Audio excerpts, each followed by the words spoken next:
সবাই একটু চিন্তায় আছো, স্যার এমসিকিউতে কত পেলে পাস, 7 নাকি 8 নাকি 9 পেলে পাস, হতাশার মধ্যে সবাই একটি কাজ করতেছে, বুঝতে পারতেছে না 7 পেলে পাস নাকি 8 পেলে নাকি 9 পেলে পাস।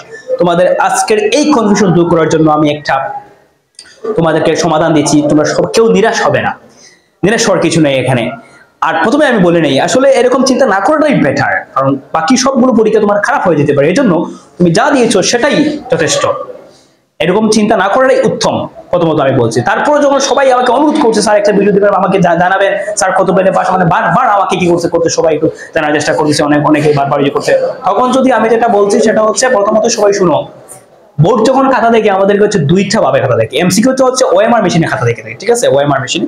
তো যখন ওএমআর মেশিনে দেখে আর খাতাটা হচ্ছে রিটেনটা হচ্ছে স্যার দেখেন, টিচার দেখেন, ঠিক আছে, তখন হচ্ছে যারা এমসিকিউতে 7 পায় তারা নিঃসন্দেহে ফেল, এবং 8 যারা পায় হচ্ছে এমসিকিউতে তারাও কি নিঃসন্দেহে ফেল করবে। কারণ হচ্ছে কি, দেখো তোমার হচ্ছে এমসিকিউতে মিনিমাম টাকা লাগবে কত, 10, রিটেনে 70 এর মধ্যে তোমার টাকা লাগবে কত, 23 ইকুয়াল টু হচ্ছে কত, 33। তো এখান থেকে যদি তুমি দেখা যায় কোন স্টুডেন্ট যে মনে করো এই 23 এর জায়গায়, এখানে মানে মিনিমাম তার 23 পাওয়া লাগবে, কিন্তু এখানে দেখা যায় 23 এর জায়গায় কোন স্টুডেন্ট পেয়েছে মনে করো 35 বা 40 বা হচ্ছে 25 বা হচ্ছে 30, এরকম কোন একটা মার্কস পেয়েছে।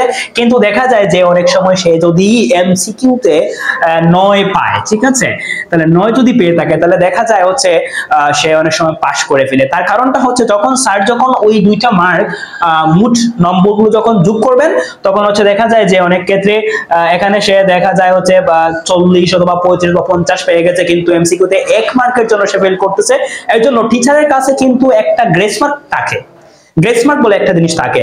তো দেখা যায় রিটার্নের ক্ষেত্রে দেখা যায় হচ্ছে সে ভালো একটা মার্কস পেয়েছে, কিন্তু এমসিকিউতে হচ্ছে সে 9 পেয়েছে, তখন তাকে কি করা যেতে পারে, তখন হয়তো স্যার তাকে পাস দিয়ে দিতে পারে। কিন্তু যারা হচ্ছে এমসিকিউতে 8 বা 7 পেয়েছো তারা নিঃসন্দেহে 100% তুমি তাই ফেল, মানে তোমাদের কোনো এখানে কি নেই, পাস করার কোনো চান্স নেই।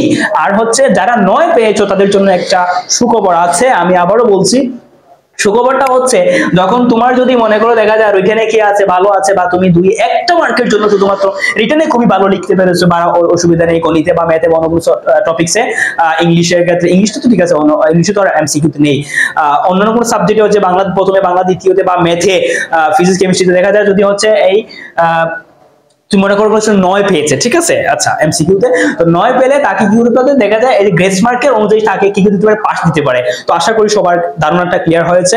এরকম এগুলো চিন্তা না করে আসলে সবাই কি করে পড়াশোনায় মন দাও আর একটু ভালো রেজাল্ট করার চেষ্টা করো। ধন্যবাদ সবাইকে, আসসালামু আলাইকুম।